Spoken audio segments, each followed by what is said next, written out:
ونستغفره ونعوذ بالله من شرور أنفسنا ومن سيئات أعمالنا من يهد الله فلا مضل له ومن يضلل فلا هادي له ونشهد أن لا إله إلا الله وحده لا شريك له ونشهد أن سيدنا ومولانا محمدا عبده ورسوله وقال الله تعالى إن عدة الشهور عند الله 12 في كتاب الله يوم خلق السماوات والأرض منها أربعة حرم وقال النبي عليه الصلاة والسلام إن كنت صائما بعد شهر رمضان فهو شهر رمضان الله المحرم وقال النبي عليه الصلاة والسلام عن عائشة رضي الله تعالى عنه سئل عن صوم يوم عاشوراء فقال يكفر السيئات الماضية إلى آخر الآية हर Karbala के बाद इस्लाम जिंदा होता है हर करबला के बाद इस्लाम जिंदा होता है दिन और दुनिया में भलाई का गम इस्लाम सिखाता है दिन और दुनिया में भलाई का गम इस्लाम सिखाता है और भलाई का गम कुरान मजीद पढ़ने वाले और भलाई का गम रसूल तशरीफ आए अल्हम्दुलिल्लाह আল্লাহ পাকের দরবারে লাখো কোটি শুকরিয়া যে রব্বুল ইজ্জত আমাদেরকে ঈশার নামাজ বাদ পবিত্র একটি মজলিস মুবারকপূর্ণ মজলিস বরকতময় মজলিসে উপবিষ্ট হওয়ার তৌফিক দান করেছেন আল্লাহ তাআলার দরবারে আমরা সকলেই কায়েম মনোভাবে শুকরিয়া আদায় করি সকলে বলি আলহামদুলিল্লাহ আলহামদুলিল্লাহ দুরূদ ও সালাম পাঠ করি জনাবে হযরত মুহাম্মদ রাসূলুল্লাহ সাল্লাল্লাহু আলাইহি ওয়াসাল্লামের উপরে যে নবীর আগমন প্রত্যেকটা প্রাণীর জন্য ধন্য যে নবীর আগমনে আপনি আমি ধন্য হয়েছি তেমনি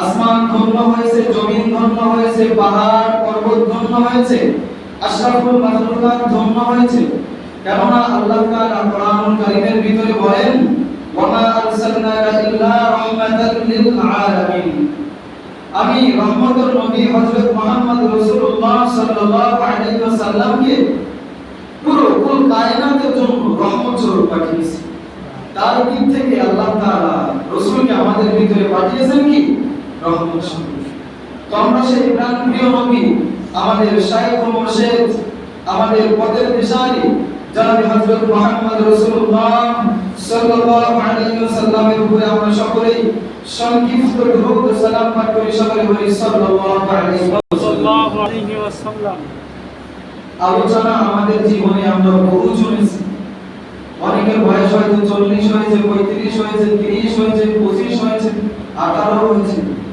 আলোচনার মাপকাঠি হলো জিন্দেগি পরিবর্তন করা প্রত্যেকের জীবন পরিবর্তন করতে হবে আমার শায়েখ ও মুর্শিদ বলেন আমার উস্তাদ মুহতারাম বলেন যে মানুষ তো বয়ান শুনে কোরআন পড়ে কিন্তু নিজেকে পরিবর্তনের জন্য কখনো তা করে না এইজন্য মানুষ বিভিন্ন কোরআন পড়তেছে ওয়াজ নসিহত শুনতেছে তারপরেও মানুষ নামাজ পড়ছে না তারপরেও মানুষ কোরআন পড়ছে না তারপরেও মানুষ নিজের যে ধর্ম ইসলাম এটাকে বুঝতেছে না শুধুমাত্র নিজের ভিতরে ইখলাস নিজের ভিতরে রুহানিয়ত নিজেকে পরিবর্তন আত্মশুদ্ধির নিয়াতে নসিহত আমরা শুনি না, বয়ান আমরা শুনি না।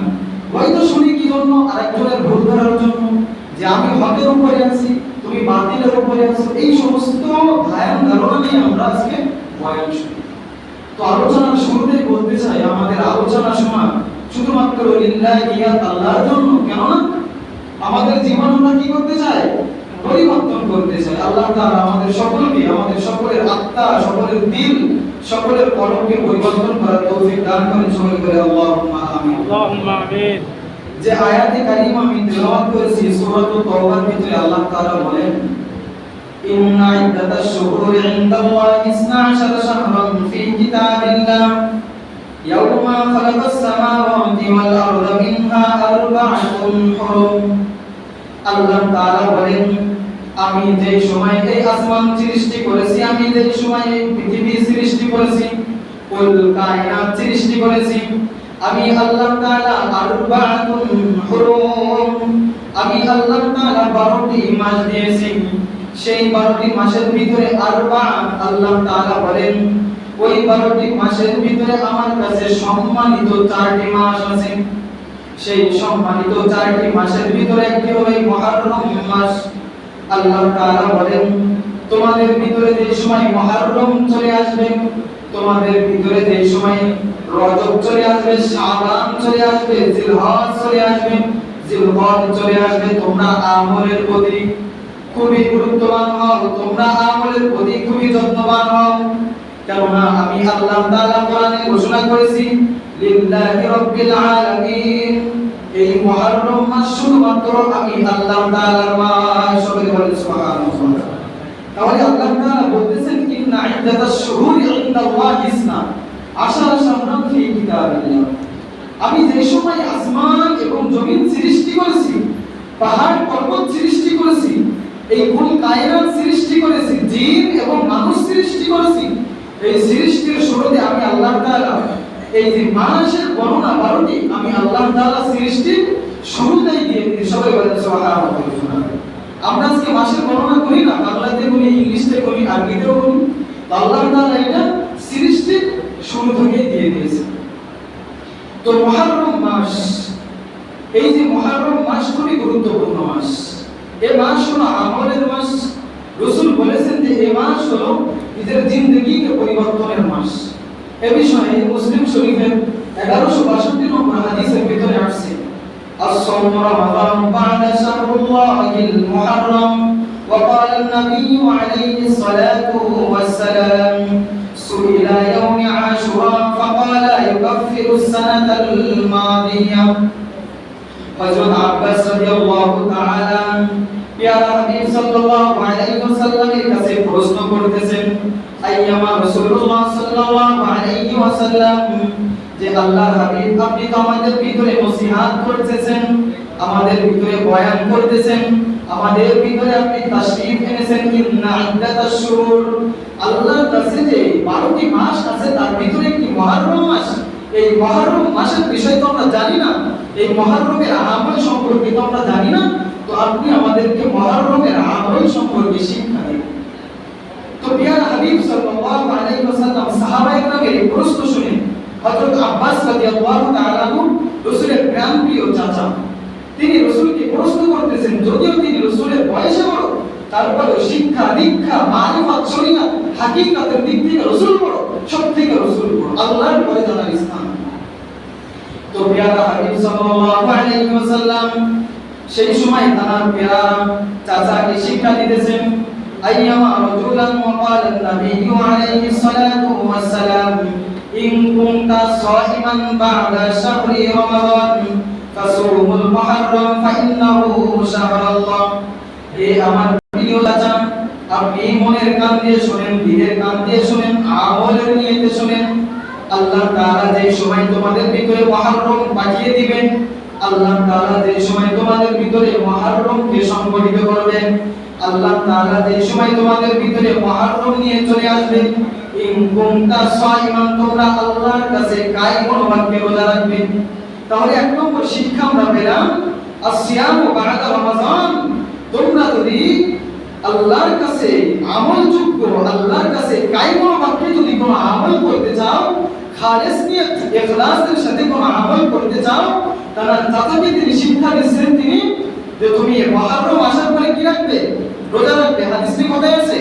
মুসলিম শরীফের 1162 নম্বর হাদিস।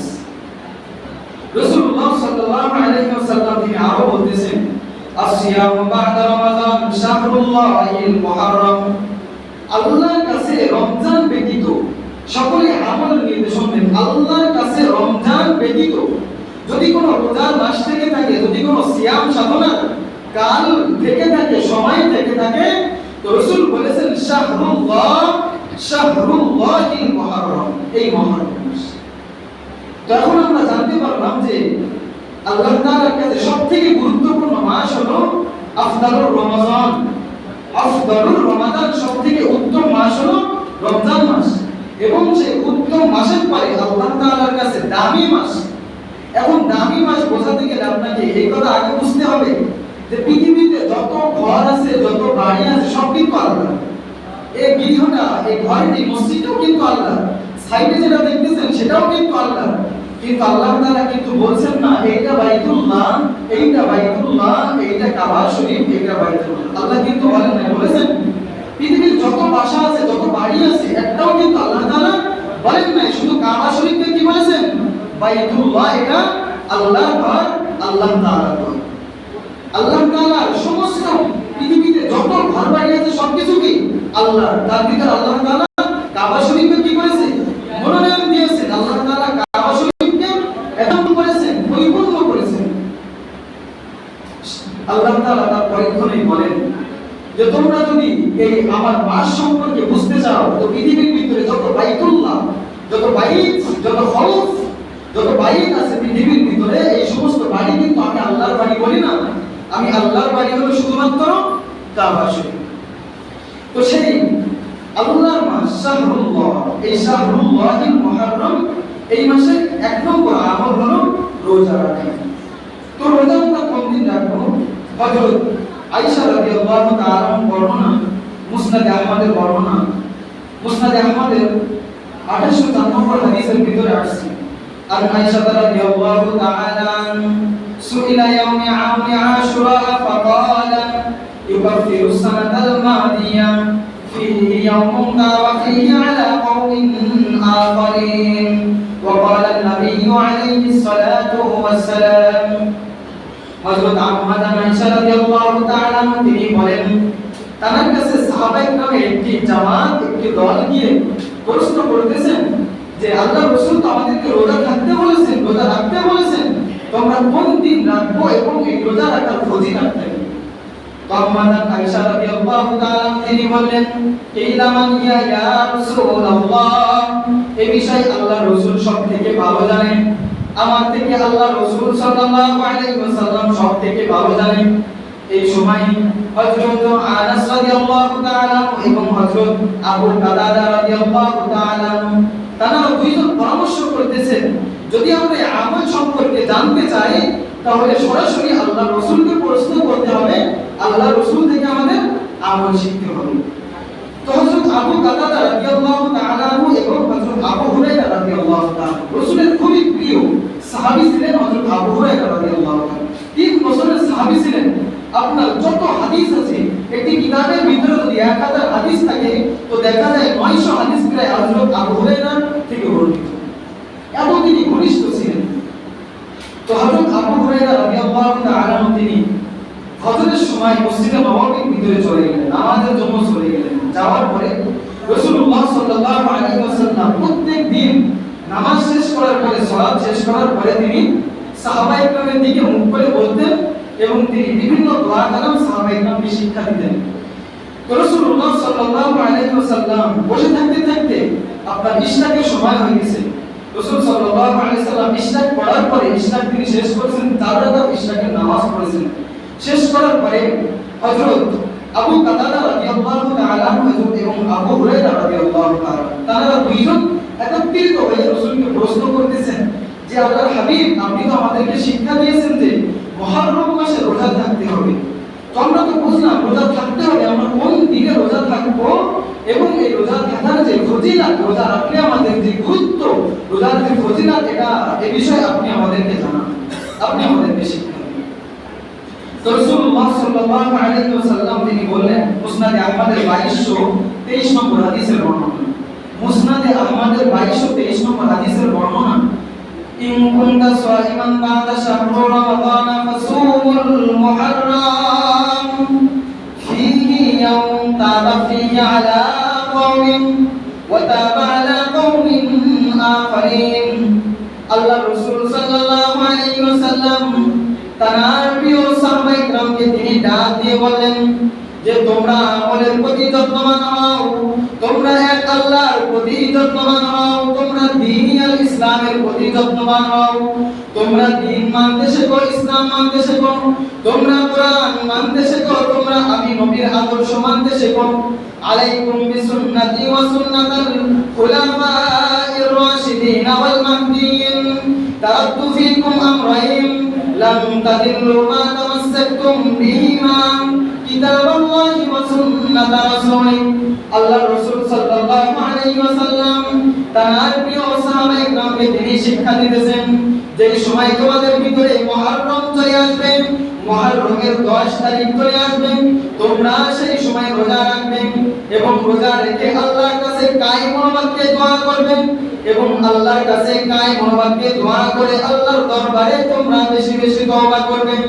আল্লাহর কাছে বেশি বেশি তওবা করার পরে আল্লাহর কাছে ইস্তিগফার করবে এবং আল্লাহর কাছে তোমার কৃতকর্ম, ইন্নাল্লাহা গফুরুর রহিম, তুমি যে পাপ রাশি করেছো, পাপ করেছো, যত পাপ করেছো, যত অন্যায় করেছো, তুমি মুহররমের 10 তারিখে 9 তারিখে আল্লাহর দরবারে রোজা রেখে তুমি বেশি বেশি তওবা করবে। সবাই বলেন সুবহানাল্লাহ। তাহলে আমরা জানতে পারলাম হাদিসের দিক থেকে এবং কোরআনুল কারীমের আয়াত থেকে যে আল্লাহ তাআলা প্রথমেই বলেছেন যে 12টি মাসের ভিতরে সবথেকে গুরুত্বপূর্ণ মাস রমজানের পরে, রমজানের পরে 4টি মাস, তার ভিতরে একটি হলো মুহররম মাস। আর এই মুহররম মাস সবথেকে গুরুত্বপূর্ণ রমজানের পরে এবং এই মাসের যে গুরুত্বপূর্ণ আমল সেটা হলো আফদালুস সিয়াম বা'দা শাহরুল্লাহিল মুহররম। রাসূল বলেছেন তোমরা মুহররম মাসের পরে 10 তারিখে রোজা রাখো এবং 10 তারিখে রোজা রাখার পরে রাসূল আরো বলেছেন ফীহি, এবং এই দিনের ভিতরে ইয়াউমুন তাবা, তোমরা বেশি বেশি তাওবা অর্থ তওবা করো, তাবা ফীহি আলা কওমিন, এই যে তওবার কারণে আল্লাহ তাআলা আগের বহু জাতিকে ক্ষমা করেছেন, ওয়া মান তাবা ফীহি আলা কওমিন আখারিন, এবং আল্লাহ তাআলা ভবিষ্যতেও যারা আল্লাহর কাছে রোজা রেখে তওবা করে, রোজার মাধ্যমে তওবার মাধ্যমে 10 মুহররম আল্লাহর কাছে দোয়া করবে, আল্লাহ তাআলা তাদের পিছনের যাবতীয় 1 বছরের গুনাহ খাতা maaf করে দিবেন। সবাই বলেন সুবহানাল্লাহ। তাহলে আমরা সকলে রোজা রাখবো না বলেন? আল্লাহ তাআলা আমাদের সকলকে রোজা রাখার তৌফিক দান করেন। সবাই বলি আল্লাহুম্মা আমিন। এবং এই রোজা আমরা কি একটা রাখবো নাকি দুইটা নাকি তিনটা, এটা আমরা হাদিস থেকে জানবো। তিরমিজি শরীফের 432 নম্বর হাদিস, কিতাবুল ফাযাইল আর রাজাইল আসমা ও রিজালের ভিতরে তিরমিজি শরীফে রাসূলুল্লাহ সাল্লাল্লাহু আলাইহি ওয়াসাল্লামের বিখ্যাত সাহাবী হযরত আনাস রাদিয়াল্লাহু তাআলা তিনি বর্ণনা করেন, আন আবু কাতাদা রাদিয়াল্লাহু তাআলা সুইলা ইয়াউমি আইয়ুল হাজিরাইন ফাকালা an-নাবিয়্যু আলাইহি সালাতু ওয়াস সালাম। আল্লাহ রাসূলের সামনে হযরত আবু কাতাদা রাদিয়াল্লাহু তাআলা তিনি হাজির হয়ে গেলেন। হাজির হওয়ার পরে আল্লাহ রাসূলের কাছে তিনি জিজ্ঞাসা করতেছেন যে ইয়া আল্লাহর হাবিব, আমরা তো জানলাম 10 মুহররম আমরা যদি রোজা রাখি আল্লাহ তাআলা আমাদের পিছনের 1 বছরের গুনাহ maaf করে দিবেন, এবং আমরা যদি রোজা রাখি আল্লাহর কাছে যদি তওবা করি আল্লাহ তাআলা আমাদের জীবনের যত পাপ রাশি আছে, যত ভুল ত্রুটি আছে, সগীরা গুনাহ আছে, আল্লাহ তাআলা সমস্ত কিছুকে maaf করে দিবেন। সবাই বলেন সুবহানাল্লাহ। তাহলে হযরত আবু কাতাদা থেকে আমরা জানতে পারলাম, সাহাবায়ে কিরাম থেকে জানতে পারলাম, প্রথম নম্বর আমল এই মুহররম মাসে আমাদের কি রাখতে হবে? রোজা রাখতে হবে। এবং দ্বিতীয় নম্বর আমল এই মুহররম মাসে আমাদের রোজা রেখে কি করতে হবে? তওবা করতে হবে। তওবা শুধু আমি এখন তওবা করলাম, মসজিদ থেকে বাইরে হয়ে যাওয়া গীবত শুরু করে দিলাম, এখন আমি একজনের হাতে হাত রেখে তওবা করলাম, একজনের মুখের সাথে তওবা করলাম, তিনি আমাকে ইস্তেগফার করিয়ে দিয়েছেন, পরক্ষণে আমি সাইডে গিয়ে একজনের নামে গীবত শুরু করে দিলাম, পরে গিয়ে যে গীবত গুলো আছে সেগুলো আমরা শুরু করে দিলাম, বিভিন্ন গীবত শিকায়ত আমরা শুরু করে দিলাম। তাহলে ওই তওবা কেমন হবে? রাসূল যেমন আমল করে ওই মুমিন বান্দা তওবা যেমন রাসূল বলেন এই মানে তওবা হতে হবে ইখলাসের সাথে। আল্লাহ তাআলা সূরাতুল ইখলাসের ভিতরে আমাদের ইখলাস শিখিয়েছেন। আমরা তো পড়ি না, আজকে সমাজের মুসলমান সন্তান আমরা পড়ি না। আমরা তো এখন বর্তমানে সবথেকে গুরুত্বপূর্ণ সমস্যা হয় ফোন। এই ফোনে যুবকদের পড়ালেখা খাইছে, মুরব্বী মানুষদের নামাজ, হজ, রোজা, যাকাত, আল্লাহর প্রতি তাওয়াক্কুল, আল্লাহর সাথে মহব্বত, রাসূলের সাথে মহব্বত, রাসূলের সাথে ইতাআত, অনুসরণ, অনুকরণ, এই একটা জিনিস শুধু আমাদেরকে পৃথক করে রাখছে। এই জিনিস দেখবেন আমাদের ছোট বাচ্চারা, তাদের কাছে যদি আমরা এখন না দিই, সে ভাত খায় না, সে খানা খায় না, তাদের কাছে যদি আমরা না দিই, সে ঘুমায় না, তাদের কাছে যদি আমরা না দেই, সে কান্নাকাটি শুরু করে। আমরা এমন একটি অভ্যাস করে ফেলেছি।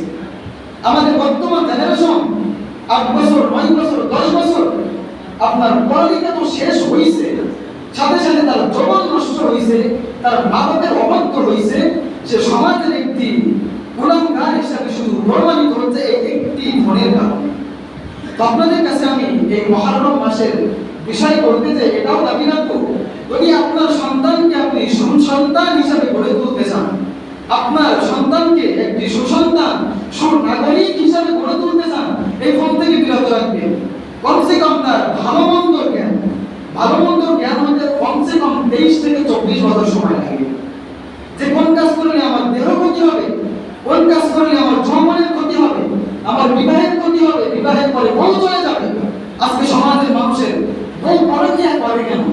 একটু ভেবে দেখেন পুরুষদের সমস্যা কেন? সমস্যা ফোনের কারণে। যদিও সত্য কথা, হক কথা একটু লাগবে, কারণ সত্য কথা সবসময় কি হয়?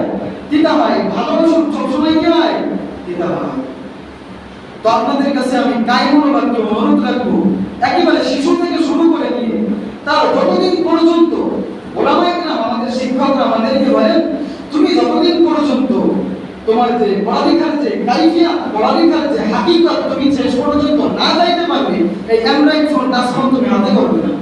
যদি তুমি হাতে করো, যদি তুমি পড়ো, তুমি পড়েছো, বড় জুব্বা পড়েছো, তোমার এই জুব্বা, তোমার এই আমল, তোমার এই ইলম, এই ফোন সেকেন্ড লাগবে না তোমার এই ইলমকে, তোমার এই আমলকে ধ্বংস করে দেবে। এই জন্য যুবকদের কাছে আহ্বান করবো, তুমি পড়ালেখা করো, তুমি এমন একটি সুসন্তান হিসাবে সমাজের ভিতরে গড়ে আনো, তুমি এমন একটি সুসন্তান, তুমি এমন ভাবে তুমি নিজেকে প্রতিষ্ঠা করো যে তোমাকে যেন মানুষ চায়, তোমাকে তোমার কথা যেন মানুষ বলে যে অমুক মহল্লায়, অমুক পাড়ায়, অমুক দেশে এমন একটি মানুষ আছে যার কারণে পুরো বিশ্বকে তিনি ধন্য করে দিচ্ছেন। দেখেছেন না 12 থেকে 13 বয়সের একটি যুবক, দেখেছেন আপনারা সকলেই, বাংলাদেশের সন্তান পুরো বিশ্বকে কাঁপিয়ে দিচ্ছে। যেমন দেখেন ডক্টর ইউনূস, তার কথা না বললেও হয়, তিনি কিন্তু বাংলাদেশেরই মানুষ, কিন্তু এমন কোন সেক্টর নাই যে যেখানে তিনি তাকে যাওয়ার পরে ফুলের তোড়া দেয় না, লাল গালিচা দেয় না। তিনিও তো সাধারণ আমাদের মতো মানুষ। ডক্টর মিজানুর রহমান আচার্য, তিনিও তো আমাদের মতো মানুষ, আমাদের মতো কথা বলে, আমাদের মতো হাঁটা চলা, খাওয়া পীড়া সবই তো আমাদের মতো। তারপরেও তাদের এত সম্মান কেন? কোরবানি করতে হবে, কোরবানি করতে হবে। তো আমরা যেখানে আলোচনা রেখে আসছিলাম যে মুহররম থেকে আমাদেরকে শিক্ষা নিতে হবে, এই মুহররম জিন্দেগি পরিবর্তনের সময়। কারবালার ইতিহাস আমরা সকলে জানি না?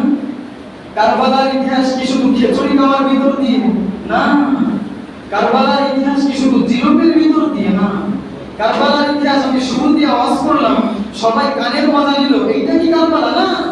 কারবালা হলো আকুল জাআল হক ওয়া যাহাকাল বাতিল ইন্নাল বাতিলা কানা যাহুকা। কারবালা হলো এমন একটি জিনিস যেটা দ্বীন আল ইসলামকে প্রতিষ্ঠা করার, যেটা দ্বীন আল ইসলামকে শিক্ষা দেওয়ার, হক এবং বাতিলের খুবই গুরুত্বপূর্ণ একটি স্থান, খুবই গুরুত্বপূর্ণ একটি শিক্ষাময়, খুবই গুরুত্বপূর্ণ একটি জায়গা, সেই কারবালা ময়দান। কিন্তু আজকে আমরা বানিয়ে ফেলেছি কারবালা যে 10ই মুহররম, সেটা আমাদের করতেই হবে। 10ই মুহররম না করলে আমাদের আমল ছুটে যাবে না, এই সমস্ত ভ্রান্ত ধারণা থেকে বিরত থাকতে হবে। কারণ আমরা যে সমাজের ভিতরে যে জিনিসগুলো চালু আছে এগুলো রাসূল কিন্তু শিক্ষা দেয় নাই, অথচ রাসূল কোরআনের ভিতরে বলে দিয়েছেন আল্লাহর মাধ্যমে আল-ইয়াওমা আকমালতু লাকুম দীনাকুম ওয়া আতমামতু আলাইকুম নি'মাতি ওয়া রাদিতু লাকুমুল ইসলাম দীনা। আল্লাহ রাসূল সাল্লাল্লাহু আলাইহি ওয়াসাল্লাম বিদায় হজের ভাষণে তিনি সাহাবায়ে কেরামের সামনে বলতেছেন আকমালতু লাকুম দীনাকুম ওয়া আতমামতু আলাইকুম নি'মাতি ওয়া রাদিতু লাকুমুল ইসলাম দীনা। আল্লাহ তাআলা তোমাদের জন্য তোমাদের দ্বীনকে তোমাদের ইসলামকে আকমাল পরিপূর্ণ করে দিয়েছেন। সবাই বলেন সুবহানাল্লাহ।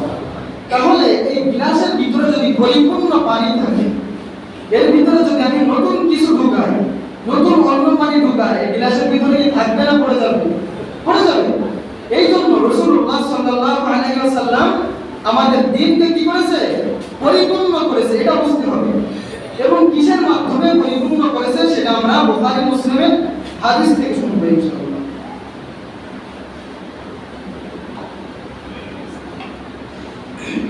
বুখারী শরীফের 2635 নম্বর হাদিস ইসলামিক ফাউন্ডেশন অনুযায়ী তারাকতু ফীকুম আমরাইন লান তাদিল্লু মা তামাসসাকতুম বিহিমা কিতাবাল্লাহি ওয়া সুন্নাতা রাসূলিহি। হযরত রাসূলুল্লাহ সাল্লাল্লাহু আলাইহি ওয়াসাল্লাম বিদায়ের ভাষণে সাহাবায়ে কেরামকে আরাফার ময়দানের সামনে নিয়ে তিনি বলতেছেন, হে আমার প্রিয় সাহাবায়ে কেরাম, আমি কি তোমাদের দ্বীনকে পরিপূর্ণ করলাম না? সাহাবায়ে কেরাম সবাই সেই সময় বলেছিল লাব্বাইক ইয়া রাসূলুল্লাহ, লাব্বাইক ইয়া রাসূলুল্লাহ। সকলেই বলেছিল জি ইয়া রাসূল, আপনি আমাদের দ্বীনকে পরিপূর্ণ করে দিয়েছেন। এবং রাসূলুল্লাহ সাল্লাল্লাহু আলাইহি ওয়াসাল্লাম পরে বলতেছেন, শেষ জামানার মানুষ, আখেরি জামানার মানুষ তারা ফিতনার ভিতরে পড়বে, বিভিন্ন ফাসাদের ভিতরে পড়বে, তাগুতি শক্তিকে তারা বিশ্বাস করবে, জালেমের পিছনে দৌড়াবে, শয়তানের পিছনে দৌড়াবে, জালেম যারা হবে তাদেরকে তারা সাপোর্ট দিবে, তারা ইসলামের পক্ষে থাকবে না, তারা তাগুতকে সাপোর্ট করবে। এমন অবস্থায় রাসূলুল্লাহ সাল্লাল্লাহু আলাইহি ওয়াসাল্লাম তাদেরকে বললেন যে সময় আমার উম্মতের ভিতরে এমন একটি সময় চলে আসবে, বনি ইসরাইলের ভিতরে 72টি দল হয়েছিল, আমার উম্মতের ভিতরে 73টি দল হবে। সেই সময় রাসূলুল্লাহ সাল্লাল্লাহু আলাইহি ওয়াসাল্লামকে সাহাবায়ে কেরাম জিজ্ঞাসা করতেছেন, ইয়া আল্লাহর হাবিব, সেই 73 দলের ভিতরে কোন দল নাজাত পাবে এবং কোন দল জান্নাতে যাবে? আল্লাহর হাবিব সাল্লাল্লাহু আলাইহি ওয়াসাল্লামের কাছে আবার প্রশ্ন করা হলো, ইয়া রাসূলুল্লাহ, ইয়া আল্লাহর হাবিব, আমরা কোন দলে থাকলে, আমরা কোন তরিকতে থাকলে আমরা নাজাত পাবো? আল্লাহ রাসূল সাল্লাল্লাহু আলাইহি ওয়াসাল্লাম বলেন, ক্বালা মা আনা আলাইহি ওয়া আসহাবি। এখানে বুঝবেন রাসূল বলেছেন যে ব্যক্তি আমাকে মানবে এবং আমার সাহাবায়ে কেরামকে মানবে, যারা আমাকে মানবে এবং আমার সাহাবায়ে কেরামকে মানবে তারাই কোথায় যাবে?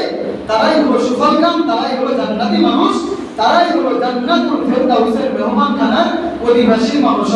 সুবহানাল্লাহ। তাহলে বনি ইসরাইলের কয়টি দল হয়েছিল? 72টি দল। আমাদের উম্মতে মুহাম্মাদের ভিতরে কয় দল হবে? 73টি দল। বুখারী মুসলিমের রাওয়ায়াত। সেই 73 দলের ভিতরে একটি দল মাত্র জান্নাতে যাবে। তো সেই একটি দলের বৈশিষ্ট্য কি? রাসূল বলেছেন, ওয়ালা মা আনা আলাইহি ওয়া আসহাবি, যারা আমাকে মানবে এবং আমার সাহাবায়ে কেরাম, হিদায়াত প্রাপ্ত সাহাবায়ে কেরামকে মানবে, তারাই শুধু জান্নাতে যাবে। সবাই বলেন সুবহানাল্লাহ। আল্লাহ রাসূল সাল্লাল্লাহু আলাইহি ওয়াসাল্লাম পরীক্ষণে বলেন, তারাকতু ফীকুম আমরাইন লান তাদিল্লু মা তামাসসাকতুম বিহিমা কিতাবাল্লাহি ওয়া সুন্নাতা রাসূলিহি।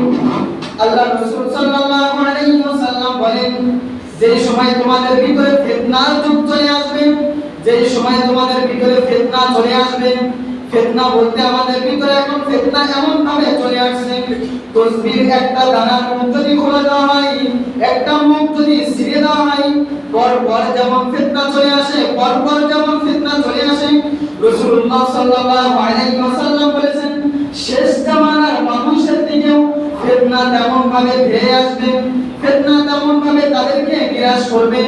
তো সাহাবায়ে কেরাম সেই সময় আবার প্রশ্ন করলেন, ইলামান ইয়া রাসূলুল্লাহ, ইয়া আল্লাহর হাবিব, আমরা ওই ফিতনা থেকে কিভাবে বাঁচতে পারবো এবং আমরা কিভাবে জান্নাতি মানুষ হতে পারবো, আমরা কিভাবে আপনার দলে থাকতে পারবো, আমরা কিভাবে জান্নাতি মানুষ হতে পারবো, সাহাবায়ে কেরামের দলে থাকতে পারবো।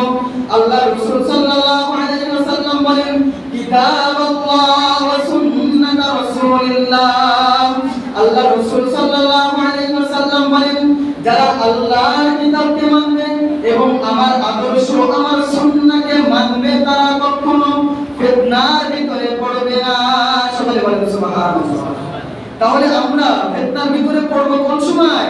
যে সময় আল্লাহর কিতাবকে ছেড়ে মানব রচিত ধর্ম, রাজতন্ত্র, গণতন্ত্র, যত তন্ত্র আছে আল্লাহর তন্ত্রকে বাদ দিয়ে, কোন তন্ত্রকে বাদ দিয়ে মুসলমান? আল্লাহর তন্ত্রকে বাদ দিয়ে যে সময় আমরা মানুষের বানানো তন্ত্র, হতে পারে গণতন্ত্র, হতে পারে রাজতন্ত্র, যে কোনো তন্ত্র হতে পারে, এই তন্ত্রের ভিতরে যদি আল্লাহকে মাইনাস করে মানব রচিত ধর্ম নিয়ে আমরা পড়ে থাকি, আল্লাহ বলেছেন ওই সমস্ত মানুষেরা নামাজ পড়বে। আল্লাহ বলেছেন, ফামান আযলামু মিম্মান ইফতারা আলাল্লাহিল কাযিবা ওয়া হুয়া ইদআ ইলাল ইসলাম ওয়াল্লাহু লা ইয়াহদিল কওমাল যালিমিন। আল্লাহ তাআলা বলেন, তাদের থেকে বড় জালেম আর কে হতে পারে? ওয়া হুয়া ইদআ ইলাল ইসলাম, যাদেরকে ইসলামের দিকে আহ্বান করা হয়, যাদেরকে সত্যের দিকে ডাকা হয়, যাদেরকে কোরআনের দিকে ডাকা হয়, যাদেরকে রাসূলের দিকে ডাকা হয়, যাদেরকে মসজিদের দিকে ডাকা হয়, মাদ্রাসার দিকে ডাকা হয়, সুন্নাহর দিকে ডাকা হয়। ডাকার পরে তারা কি বলে? যে তোমাদের এই সমস্ত মোল্লাতন্ত্র, তোমাদের এই সমস্ত মোল্লাগিরি, তোমাদের হুজুরগিরি, তোমাদের নামাজগিরি আমাদের লাগে না। তারা বলে, আল্লাহ তাআলা বলেছেন, তাদের বিষয় বলে দিয়েছেন, ফামান আযলামু মিম্মান ইফতারা আলাল্লাহিল কাযিব। তারা মিথ্যা কথা বলে। আমরা তাদেরকে সত্যের দিকে ডাকলে তারা কি বলে? যে তোমাদের মসজিদ লাগে না, মাদ্রাসা লাগে না, কোরআন লাগে না, হাদিস লাগে না, আমরা যেটা বুঝি সেটাই ভালো। তাহলে তারা আল্লাহর সম্বন্ধে কি করছে? মিথ্যা রচনা করেছে। আর আল্লাহ তাআলা এদেরকে বলতেছে, তাদেরকে যে সময় ইসলামের দিকে ডাকা হয়, অর্থাৎ কোরআনের দিকে, হাদিসের দিকে, নামাজের দিকে, ওয়াজের দিকে, যাকাতের দিকে, পরিপূর্ণ দ্বীন আর ইসলামের দিকে যে সময় তাদেরকে ডাকা হয়, তারা বলে ওয়া হুয়া ইদআ ইলাল ইসলাম, তোমাদের দ্বীন আর ইসলাম আমাদের লাগে না। আল্লাহ তাআলা তাদেরকে বলতেছেন, ওয়াল্লাহু লা ইয়াহদিল কওমাল যালিমিন, তোমরা যে জালেম সম্প্রদায়, তোমাদেরকে আমি আল্লাহ তাআলা হিদায়াত ভবিষ্যতে দেই নাই, সামনে দেব না, আগেও দেই নাই, এখনো তোমাদেরকে কি দেব না? হিদায়াত দেব না। তোমরা সবথেকে আল্লাহু লা ইয়াহদিল কওমাল যালিমিন, তোমরা সবথেকে বড় জালেম।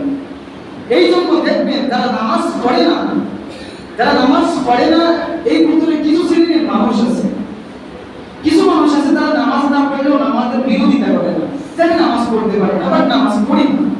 আর কিছু আছে তারা নামাজের বিরোধিতা করে।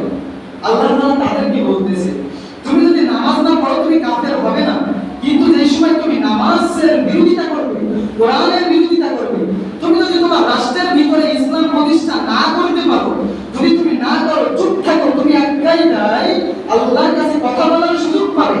কিন্তু তুমি যদি এই সমস্ত কর্মকাণ্ড যদি তুমি বাদ দিয়ে দ্বীন আর ইসলামের বিপক্ষে যদি তুমি একটা কথা বলো, আল্লাহর বিপক্ষে যদি তুমি একটা কথা বলো, কোরআনের বিপক্ষে যদি তুমি একটা বলো, আল্লাহ তাআলা তোমাকে বলতেছে লা ইয়াহদিল কওমাল যালিমিন, তুমি হলো এই পৃথিবীর ভিতরে সবথেকে বড় জালেম।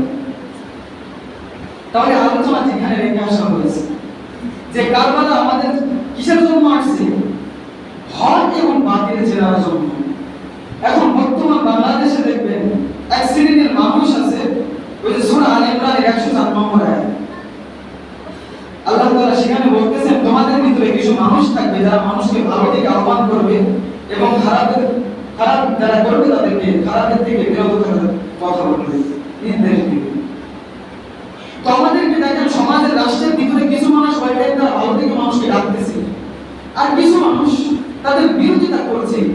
আরে মুসলমান, তুমি সেই মানুষের বিরোধিতা করো না, যে আল্লাহর দিকে ডাকতেছে সে তো তার নিজের কথা বলে না, তার বাবার কথা বলে না, তার দলের কথা বলে না, সে ডাকতেছে আল্লাহর দিকে, লিল্লাহিয়াত। কারণ পৃথিবীর বুকে যত গাদ্দার ছিল, যত ক্ষমতাধর ছিল, আল্লাহ তাআলা সমস্ত ক্ষমতাধরকে হয়তো কাউকে জুতুর বাড়ি দিয়ে মেরে ফেলছে, হয়তো কারো হাতে সমান, এই তো আজকে সেই মহারম 10 মহারম ফেরাউনকে আল্লাহ তাআলা এমন জায়গায় মারছিল সেখানে ফেরাউনের হাঁটু সমান পানি ছিল শুধুমাত্র আল্লাহর বিরুদ্ধে যাওয়ার কারণে। এই জন্য যে কথা বলছিলাম, যদি দ্বীন আর ইসলামের বিরুদ্ধে আমরা চলে যাই, যদি দ্বীন আর ইসলাম আমি প্রতিষ্ঠা না করতে পারি, এটা আমি একটাই যাই বাপ বাবার যোগ্য। আর যদি আমি প্রতিষ্ঠা না করে উল্টা বিরোধিতা করি, আমি তো মাপ তো দূরে থাক, আল্লাহ তাআলা আমাকে কি বলেছেন, এই পৃথিবীর ভিতরে আমি সবথেকে বড় জালেম। আমি আপনি কি সবথেকে বড় জালেম হতে চাই না মুমিন হতে চাই? আমরা সকলে কি হতে চাই? মুমিন হতে চাই। আল্লাহ তাআলা আমাদের সকলকে মুমিন মুসলমান হিসেবে কবুল করুন। সকলে বলি আল্লাহুম্মা আমিন। কারবালার যে ইতিহাস আমরা ছোটকালে অর্থাৎ 16, 15, 14 সালে বিভিন্ন মানুষের ওয়াজ শুনেছি, তাদের ভিতরে বহু কথাও আমরা শুনেছি, যে কথার ভিতরে সময় খুবই স্বল্প, যে তারা ওই কারবালার ভিতরে এখন বর্তমান সময় দেখা যাচ্ছে তাদের এই কথাগুলো বই কিতাবের ভিতরে নাই মুসলমান।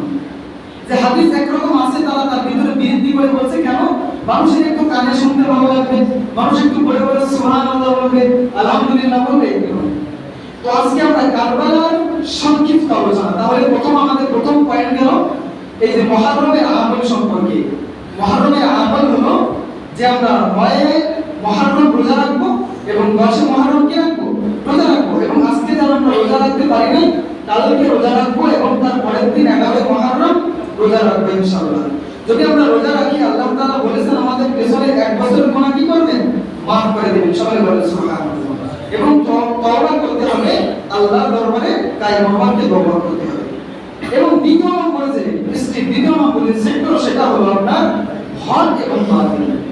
কারবালার ইতিহাস হক এবং বাতিলকে চেনার জন্য। তো কারবালার ইতিহাস এখন শুরু দিয়ে বললে, যদি বয়ানের মাধ্যমে বলে অনেক সময় লেগে যাবে। তো খোলাসা কথা হিসেবে শুনুন। রাসূলুল্লাহ সাল্লাল্লাহু আলাইহি ওয়াসাল্লামের খেলাফত ব্যবস্থা, যেই সময় আল বিদায়াতুন নিহায়াত 4 নম্বর খণ্ডের আপনার 535 নম্বর পৃষ্ঠা থেকে শুরু হয়েছে, বাব থেকে আল বিদায়াতুন নিহায়াত। সেখানে আছে রাসূলুল্লাহ সাল্লাল্লাহু আলাইহি ওয়াসাল্লামের যে সময় খেলাফত ব্যবস্থা শেষ হয়, অর্থাৎ তিনি যে সময় মৃত্যুবরণ করেন, 63 বছর জিন্দেগিতে তিনি যে সময় মৃত্যুবরণ করার পরে হযরত আবু বকর রাদিয়াল্লাহু তাআলাকে তিনি খেলাফতের দায়িত্ব দেন। তিনি যে সময় মৃত্যুবরণ করেন, তিনি সেই সময় হযরত ওমর রাদিয়াল্লাহু তাআলাকে খেলাফতের দায়িত্ব দেন। তিনি যে সময় মৃত্যুবরণ করে চলে যায়, তিনি একজনকে দায়িত্ব দিয়ে দেন হযরত ওসমান রাদিয়াল্লাহু তাআলা। তিনি যে সময় মৃত্যুবরণ করেন, তিনি যে সময় মৃত্যুবরণ করার আগে হযরত আলী রাদিয়াল্লাহু তাআলাকে দায়িত্ব দিয়ে দেন, অর্থাৎ 4 খলিফা। এই 4 খলিফার যুগ স্বর্ণের যুগ ছিল, সোনালী যুগ ছিল।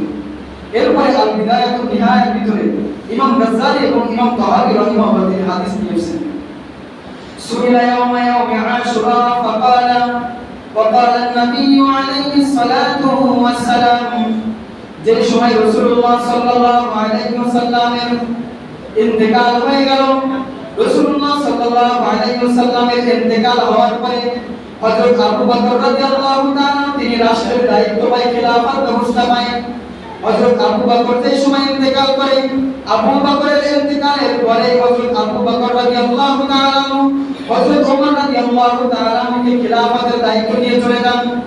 হযরত ওমর রাদিয়াল্লাহু তাআলা তার মৃত্যু সজ্জা অবস্থায় তিনি যে সময় পৃথিবী থেকে চলে যাবেন, পৃথিবী থেকে চলে যাওয়ার আগ মুহূর্তে তিনি একটি নোটিশ করেছিল, একটি চিরকুট লিখছিল। সেই চিরকুটের ভিতরে হযরত উসমান গনি রাদিয়াল্লাহু তাআলা আনহুর নাম সেখানে তিনি লিখছিলেন। সেই সময় লেখার পরে তিনি যে সময় মৃত্যুবরণ করেছিলেন, হযরত আলী রাদিয়াল্লাহু তাআলা ওর নাম লিখছিলেন।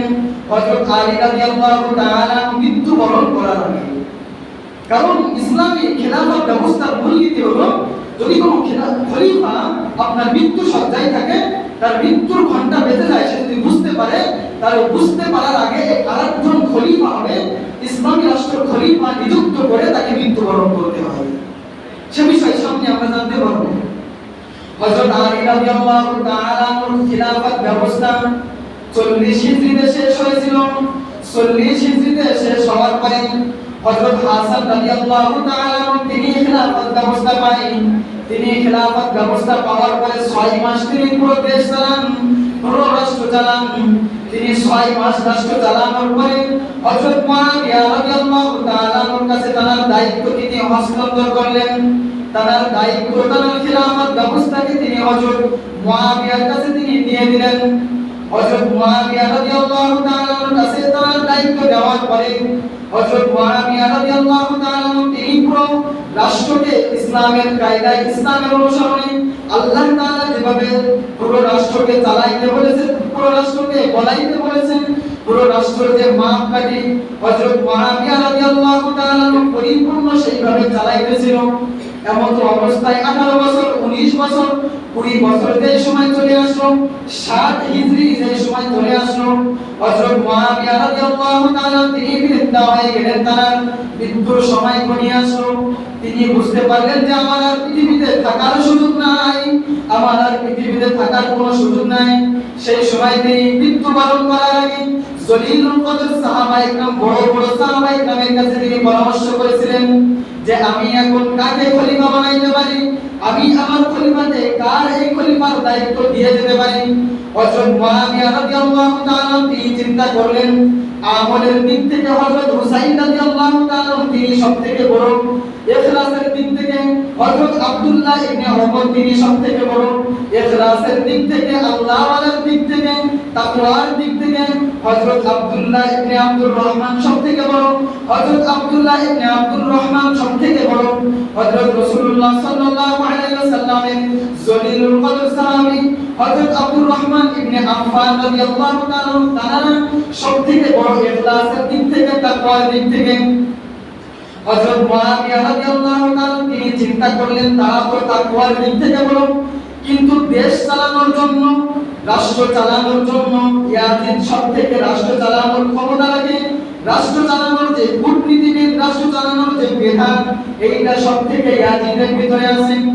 হযরত মুআবিয়া রাদিয়াল্লাহু তাআলা তিনি যেই সময় ইয়াজিদকে খিলাফতের দায়িত্ব দিয়েছিলেন, ইয়াজিদের ভিতরে সেই সময় কোনো সমস্যা ছিল না, জিনা করার সমস্যা ছিল না, মদ খাওয়ার সমস্যা ছিল না, স্বৈরতন্ত্রের সমস্যা ছিল না, গণতন্ত্রের সমস্যা ছিল না। ইয়াজিদ সেই সময় আল্লাহর খিলাফতকে মানত, তার বাবার যে খিলাফত ব্যবস্থা ছিল তিনি সেই সময় খিলাফতকে মেনে নিত। এইজন্য হযরত মুআবিয়া রাদিয়াল্লাহু তাআলা তিনি তার সন্তান হযরত ইয়াজিদকে তিনি সেই দায়িত্ব দিয়ে চলে যান। দায়িত্ব দেওয়ার পরে যে সময় 61 হিজরি অর্থাৎ 61 হিজরি চলে আসলো, সেই সময় বসরায় হযরত মুআবিয়া রাদিয়াল্লাহু তাআলা তিনি ইন্তেকাল করলেন।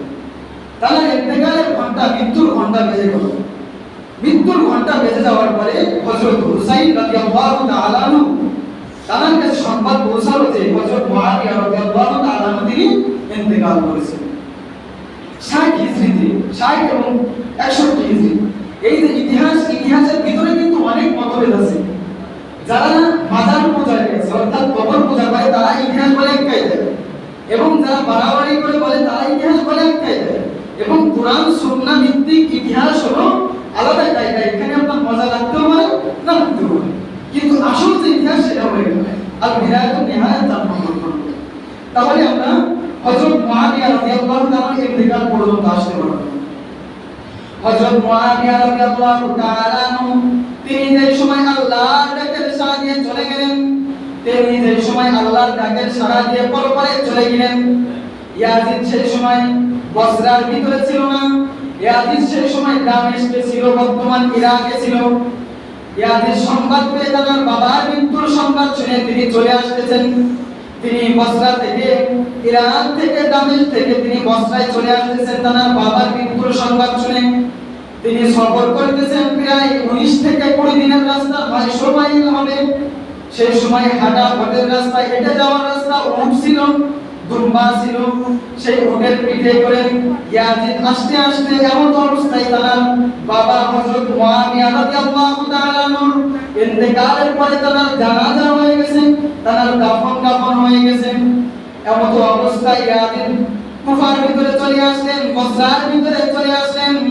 আসার পরে দেখেন তার বাবার ইন্তেকাল হয়ে গেছে, তার বাবার জানাজা হয়ে গেছে, তার বাবার দাফন হয়ে গেছে। তিনি এসে শুনলেন তার বাবা তাকে খিলাফতের দায়িত্ব দিয়েছেন, রাষ্ট্র চালানোর দায়িত্ব দিয়েছেন। রাষ্ট্র চালানোর দায়িত্ব শোনার পরে ইয়াজিদ সমস্ত সাহাবায়ে কেরামের কাছে রাসূলুল্লাহ সাল্লাল্লাহু আলাইহি ওয়াসাল্লামের যত বড় বড় সাহাবায়ে কেরাম ছিল, জলিলুল কদর সাহাবায়ে কেরাম ছিল, সকলের কাছে তিনি জিজ্ঞেস দিতেছেন যে আমার পিতা তো আমাকে খলিফা হিসেবে বানিয়ে দিয়েছে, তোমরা কি আমার খিলাফত ব্যবস্থা মানো? তোমরা কি আমাকে রাষ্ট্রনায়ক হিসেবে মানো? তো দেখা যাচ্ছে সকলের কাছে চিঠি দিচ্ছে, সকলেই মেনে নিচ্ছে, সকলেই মেনে নিচ্ছে। কুফায় দিচ্ছে, তাইফে দিচ্ছে, বসরায় দিচ্ছে, ইরাকে দিচ্ছে, দামেস্কে দিচ্ছে, মদিনায় দিচ্ছে, মক্কায় দিচ্ছে, বড় বড় সাহাবায়ে কেরাম সকলেই মেনে নিচ্ছে। শুধু 5 জন বাদে হযরত হুসাইন রাদিয়াল্লাহু তাআলা আনহু, হযরত আব্দুল্লাহ ইবনে ওমর রাদিয়াল্লাহু তাআলা আনহু, হযরত আবু বকর ইবনে আব্দুল্লাহ রাদিয়াল্লাহু তাআলা আনহু, হযরত আব্দুর রহমান ইবনে আউফ রাদিয়াল্লাহু তাআলা, এই 5 জন বড় বড় জলিলুল কদর সাহাবা তারা মানতেছে না ইয়াজিদের ওই খিলাফত ব্যবস্থা। কেন না? তারা বলতেছে যদি রাজার ছেলে রাজা হয় তো সেখানে রাজতন্ত্র কায়েম হয়ে যায়, যদি প্রধানমন্ত্রীর ছেলে প্রধানমন্ত্রী হয়ে যায়, ভবিষ্যতে হুসাইন বলতেছে ভবিষ্যতে এমন একটি দিন আসবে, সামনে এমন একটি দিন আসবে যে মন্ত্রীর ছেলে যদি মন্ত্রী হয়, প্রধানমন্ত্রীর ছেলে যদি মন্ত্রী হয়, প্রেসিডেন্টের ছেলে যদি প্রেসিডেন্ট হয়, তো দেখা যাবে অযোগ্য মানুষরাও খিলাফতের দায়িত্ব পাবে, অযোগ্য মানুষরাও রাষ্ট্র চালানোর দায়িত্ব পেয়ে যাবে। এই জন্য হুসাইন রাদিয়াল্লাহু তাআলা তাআলা এই খিলাফত ব্যবস্থাকে কি তিনি মানলেন না। এবং আরো যে 4 জন বড় বড় জলিলুল কদর সাহাবা ছিলেন তারা সকলেই মানলেন না।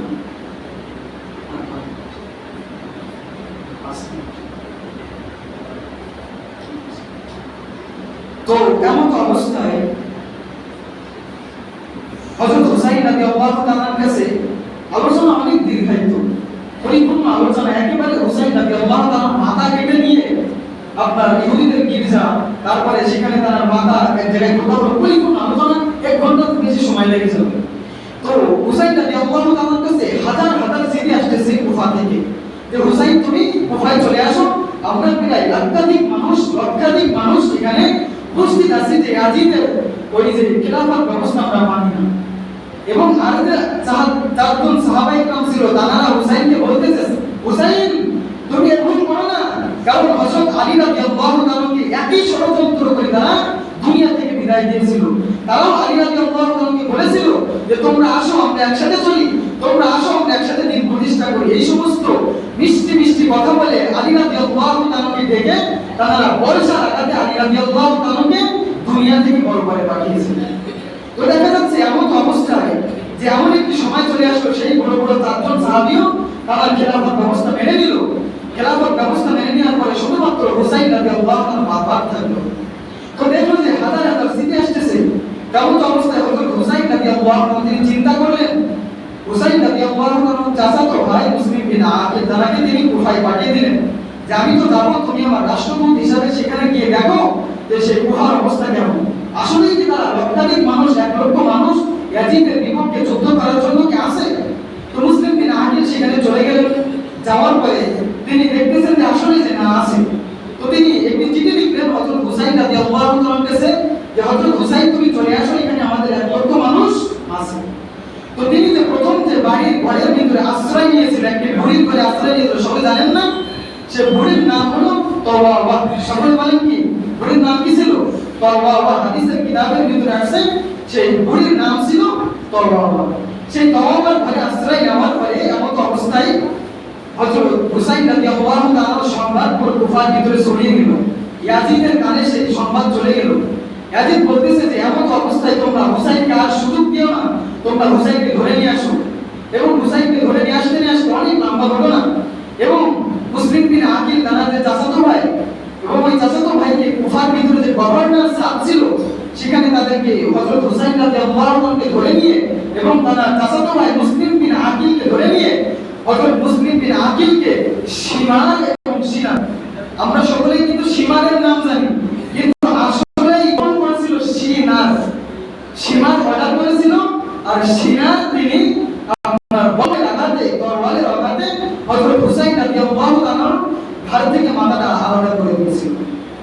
সেই সিনার হযরত মুসলিম বিন আকিলকে গভর্নরের যে সাথ ছিল সেখান থেকে ফেলে দিয়ে তাকে আত্মহত্যা করেছিল, সেখান থেকে ফেলে দিয়ে তাকে দুনিয়া থেকে বড় করে পাঠিয়েছিল। এমন অবস্থায় হুসাইন রাদিয়াল্লাহু তাআলার সাথে প্রায় 80 জনের মতো তার পরিবার ছিল, তার সন্তান ছিল, তার সন্তান ছিল আব্দুল্লাহ, আব্দুর রহমান, তার স্ত্রী ছিল, তার বোন ছিল, তার আপনার স্ত্রী ছিল, সমস্ত এইভাবে 80 জন একটা কাফেলা নিয়ে তিনি ধরা খেয়ে গেছেন জালেমদের হাতে। তো সীমাদের হাতে তিনি যে সময় ধরা খেয়ে গেছে, চলতে আছে এমন অবস্থায় কারবালার প্রান্তে যে তারা চলে গেল। কারবালার প্রান্তরে এই 9 জিলহজ রাতে এই সময় মুসলমান আমরা কোথায় আছি? হুসাইন রাদিয়াল্লাহু তাআলা শুধু জীবন দিয়েছিল এই জন্য যে আল্লাহর জমিনে আল্লাহর আইন চলবে, আল্লাহর জমিনে আল্লাহর দ্বীন চলবে, আল্লাহর জমিনে আল্লাহর ইসলাম চলবে। এখানে ইয়াজিদের কোনো গণতন্ত্র চলতে পারে না, এখানে ইয়াজিদের কোনো মানব রচিত ধর্ম চলতে পারে না। সবাই বলেন সুবহানাল্লাহ। তাহলে হুসাইন জীবন দিয়েছিল কি জন্য? এই দ্বীনের জন্য। আর আমি আপনি দ্বীন ইসলাম কেন মানব না? আমরা তো মুসলমান। আপনি যে দলই করেন না কেন ভাই, প্রত্যেকের দল পছন্দ থাকে সেটা আমি জানি। মানুষ হিসেবে প্রত্যেকের বিভিন্ন দল পছন্দ থাকে, কিন্তু মুসলমান হিসাবে আপনার উপরে ফরজ হয়ে আছে ইসলামকে সাপোর্ট করা। আপনি যদি মুসলমান দাবি করেন, আমি যদি মুসলিম দাবি করি, আমার উপরে ফরজ হয়ে আছে। কোরআনের অসংখ্য আয়াত আছে, অসংখ্য আয়াতে আল্লাহ তাআলা বলেন তুমি যদি মুসলিম দাবি করো, তুমি যদি মুসলমান দাবি করো, তোমার উপরে ইসলামকে সাপোর্ট করা, ইসলামকে মনোনয়ন করা, ইসলামকে সাক্ষ্য দেওয়া তোমার উপরে ফরজ হয়ে আছে। সবাই বলেন সুবহানাল্লাহ। পরে সেখানে যাওয়ার পরে হযরত হুসাইন রাদিয়াল্লাহু আনহু অনেক লম্বা ঘটনা। তিনি ঘুমিয়ে গেছেন রাত্রেবেলা, ঘুমানোর পরে হঠাৎ জান্না হয়ে গেছেন।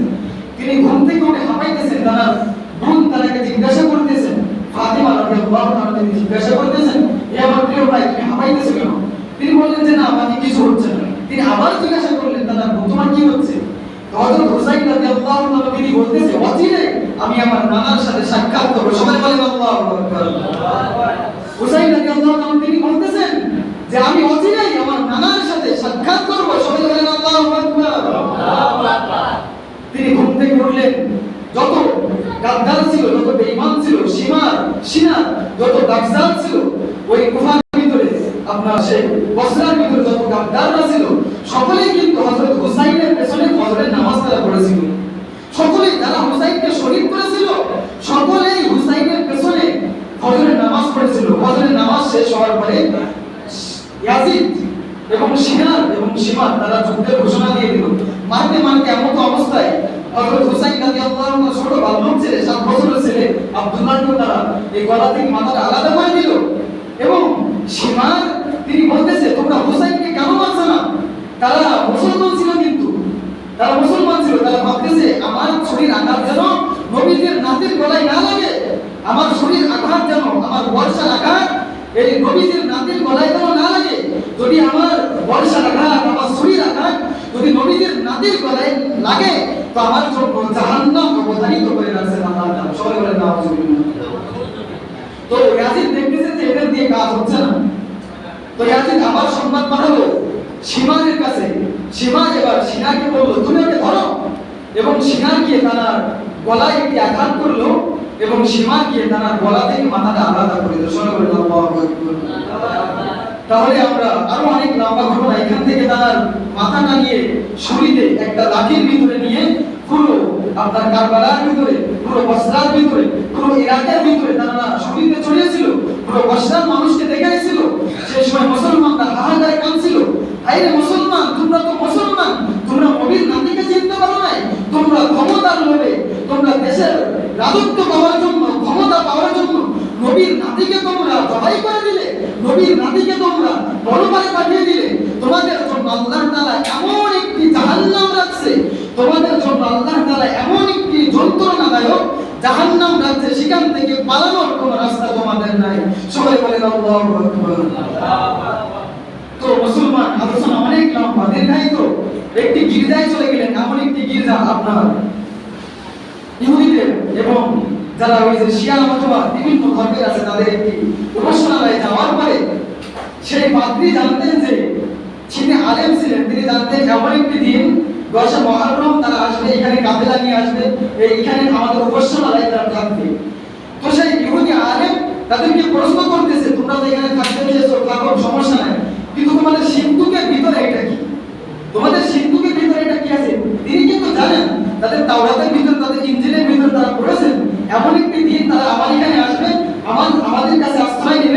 আমাদের গির্জার ভিতরে থাকবে। তো সীমা বলতেছে তোমার দেখার দরকার নাই। তো সে ইহুদি পাদ্রী বলছে না, আমি তো বেধর্মী মানুষ, আমাকে একটু দেখাও। তেমন অবস্থায় সে সিন্ধুকের মুখ খোলা হলো। সে ঘর ছিল অন্ধকার, একেবারে অন্ধকার রাত, সেই সময় আপনার দিনধারিত রাত, অর্ধরাত।